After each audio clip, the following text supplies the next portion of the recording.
Good afternoon, I'm Jonathon Momsen with 2 New RFM Hunter News. Police have charged 3 people over an armed robbery at Freemans Waterhole last week.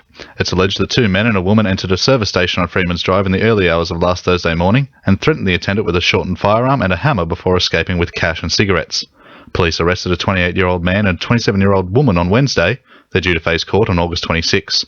Senior Constable Sarah Burgess says a third person was arrested yesterday after police searched a home at Blackhall's Park. Where police have allegedly located a shortened firearm. Now, following a search of that premises, police arrested a 36-year-old man at a premises in Fassifern.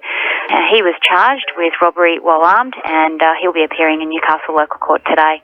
Police expect to lay charges over a siege at Lambton last night.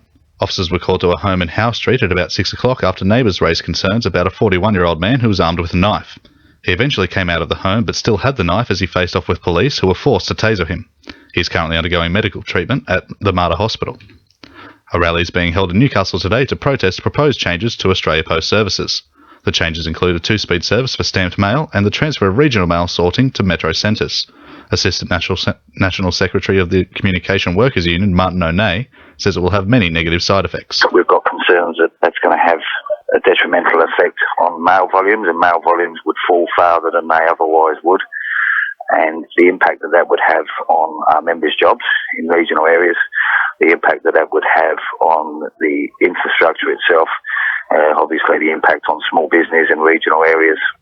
The Hunters Westpac helicopter service has signed a formal agreement which will see a move to Lake Macquarie Airport at Belmont. The change comes as part of a restructuring of the service set to come into play in 2017 under a new contract covering northern New South Wales. Service General Manager Richard Jones says the current base cannot readily provide the necessary facilities for a new aircraft. And those helicopters will require a minimum of 400 metre, what they call sit-down area. So if there's any problems or issues upon takeoff, that they'll be able to safely put the machine back down. We just can't provide that here at Broadmeadow. The proposed $274 million redevelopment of RAF Base Williamtown will undergo an inquiry by the Public Works Committee. The site will include office accommodation for 950 personnel, which will be the first stage of a new command precinct.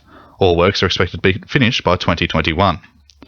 Representatives from Cessnock City and Singleton Councils are forming a new Hunter Valley Wine and Tourism Alliance Committee. The committee will focus on promotion to increase the number of visitors to the region. Cessnock City General Manager Stephen Glenn says a unified front will help them bring visitors to the region. We want the visitor experience to be a good one so that we can get increased visitation to the area.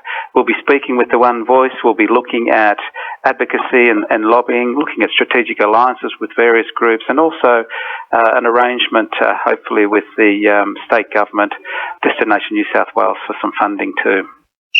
Sport for our sponsor, newcastlecheapestcars.com.au.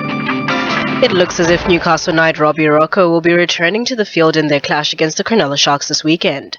Missing much of the first half of the season, the 24-year-old is keen to come back strong and help fill the void injuries have left in the pack. Rocco says he feels 100%. I just wanted to wait till I was 100% to come back, so that's happened now, and I'm happy to just get out there and do my job for the team, and help the boys out where I can.